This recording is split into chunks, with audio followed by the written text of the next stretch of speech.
श्रीमद् भागवत द्वादश स्कंद में दूसरा अध्याय में मगधू कलयुग के धर्म के बारे में बताऊंगा। आप ध्यानपूर्वक सुने। श्री सुखदेव जी कहते हैं, परीक्षित, समय बड़ा बलवान है। जो जो घोर कलयुग आता जाएगा, त्यों त्यों उत्तरोत्तर धर्म, सत्य, पवित्रता, समा, दया, आयु, बल और समर शक्ति का लोभ होता जाएगा। कलयुग में जिसके पास धन होगा उसी को लोग कुलीन, सदाचारी और सद्गुणी मानेंगे। जिसके हाथ में शक्ति होगी वही धर्म और न्याय की व्यवस्था अपने अनुकूल करा सकेगा। विवाह संबंध के लिए कुल, शील, योग्यता आदि की परख निरख नहीं रहेगी।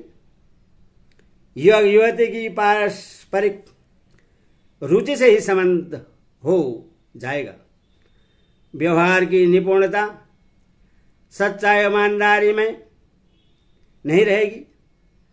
जो जितना छल कपट कर सकेगा वह उतना ही व्यवहार कुशल माना जाएगा। स्त्री और पुरुष की श्रेष्ठता का आधार उनका शील संयम न होकर केवल रति कौशल ही रहेगा। ब्राह्मण की पहचान उसके गुण स्वभाव से नहीं, युगोपयुक्त से हुआ करेगी। वस्त्र, दंड, कमंडलू आदि से ही ब्रह्मचारी, सन्यासी आदि आश्रमियों की पहचान होगी। और एक दूसरे का चिन्ह स्वीकार कर लेना ही एक से दूसरे आश्रम में प्रवेश का स्वरूप होगा। जो घूस देने या धन खर्च करने में समर्थ होगा उससे अदालतों से ठीक ठीक न्याय,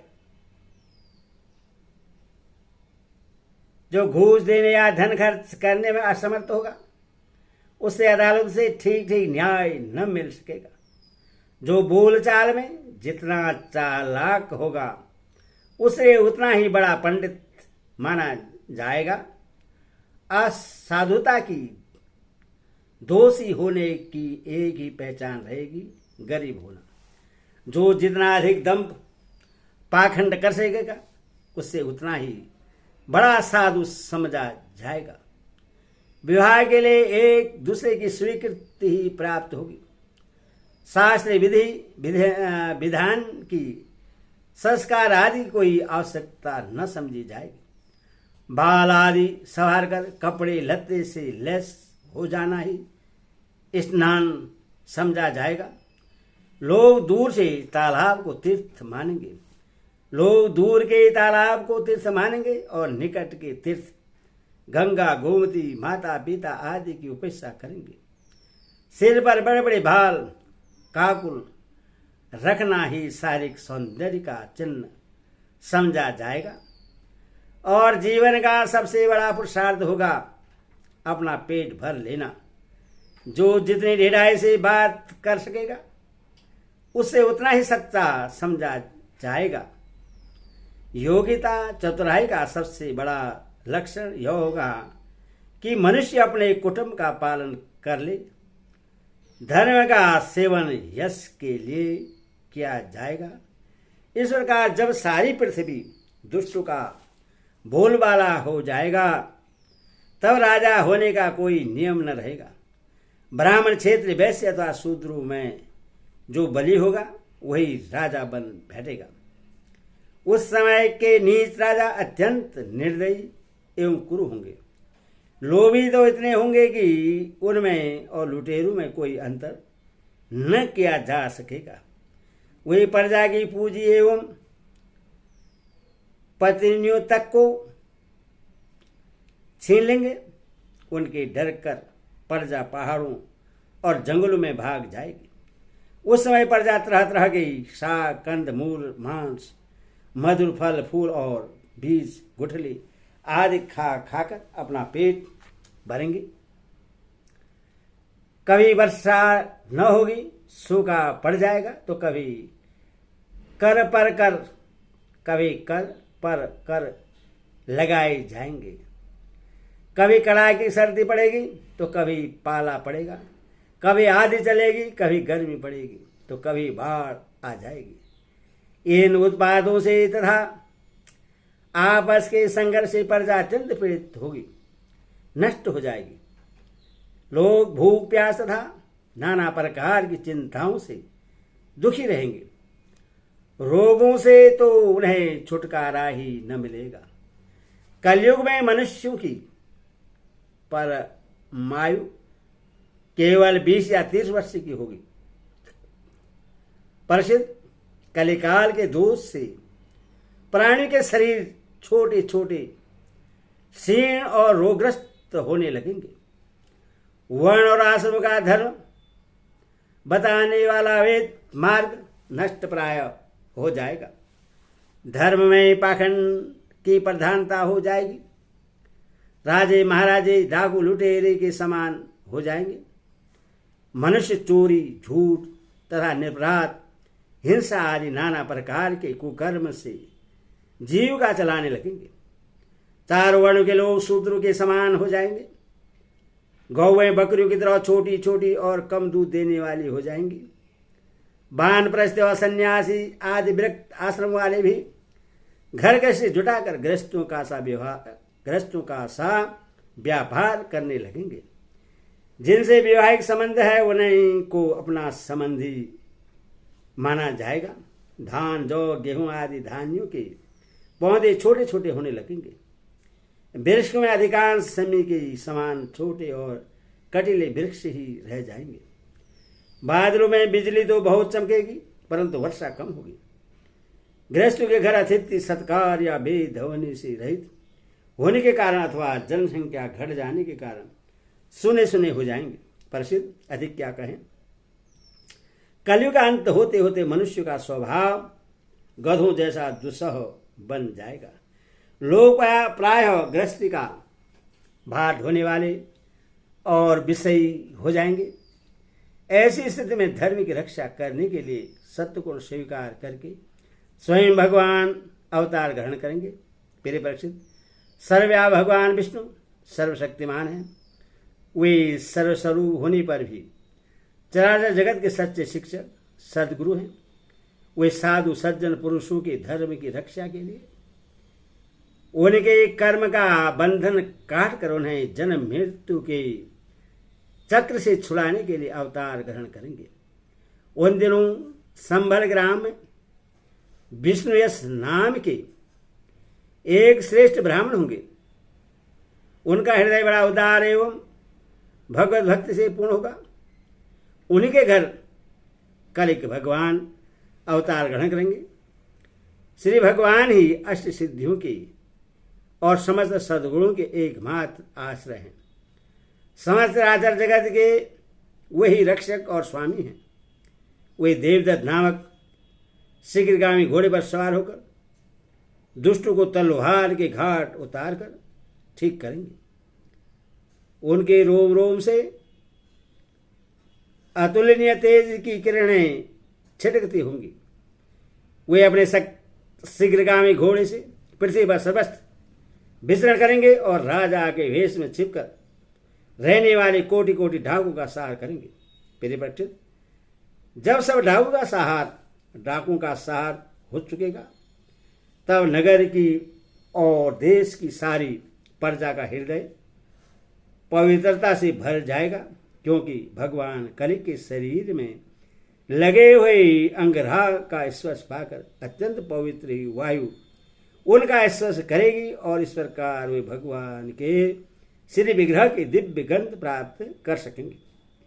उनके पवित्र हृदयों में सत्यमूर्ति भगवान वासुदेव विराजमान होंगे और फिर उनकी संतान पहले की भांति हष्टपुष्ट और बलवान होने लगेगी। प्रजा के नयन मनोहारी हरि ही धर्म के रक्षक और स्वामी हैं। वही भगवान जब कलिक के रूप में अवतार ग्रहण करेंगे उसी समय सत्ययुग का प्रारंभ हो जाएगा और प्रजा की संतान परंपरा स्वयं ही सत्गुण से युक्त हो जाएगी। जिस समय चंद्रमा सूर्य बृहस्पति एक ही समय एक ही साथ पुष्य क्षेत्र नक्षत्र के प्रथम पल में प्रवेश करते हैं, एक राशि पर आते हैं, उसी समय सत्ययुग का आरंभ होता है। परिषद चंद्रवंश और सूर्यवंश में जितने राजा हो गए हैं या होंगे उन सब का मैंने संक्षेप से वर्णन कर दिया। तुम्हारे जन्म से लेकर राजा नंद के अभिषेक तक 1115 वर्ष का समय लगेगा। जिस समय आकाश में सप्त ऋषियों का उदय होता है, उस समय पहले उनमें से 2 ही तारे दिखाई पड़ते हैं। उनके बीच में दक्षिणोत्तर रेखा पर संभाग में अश्विनी आदि नक्षत्रों से एक नक्षत्र दिखाई पड़ता है। उस नक्षत्र के साथ सप्त ऋषिगण मनुष्य की गणना से 100 वर्ष तक रहते हैं। वे तुम्हारे जन्म के समय और इस समय भी मघा नक्षत्र पर स्थित है। स्वयं सर्वव्यापक सर्वशक्तिमान भगवान ही शुद्ध सत्वमय विग्रह के साथ श्री कृष्ण के रूप में प्रकट हुए हैं। श्री कृष्ण के रूप में प्रकट हुए थे। वे जिस समय अपनी लीला श्रवण करके परम धाम को पधार गए, उसी समय कलयुग ने संसार में प्रवेश किया। उसके कारण मनुष्य की मति गति पाप की ओर ढुलक गई। जब तक लक्ष्मीपति भगवान श्री कृष्ण अपने चरण कमलों से पृथ्वी का स्पर्श करते रहे, तब तक कलयुग पृथ्वी पर अपना पैर न जमा सका। परिचित, जिस समय सप्तऋषि मघा नक्षत्र पर विचरण करते रहते हैं, उस समय कलयुग का प्रारंभ होता है।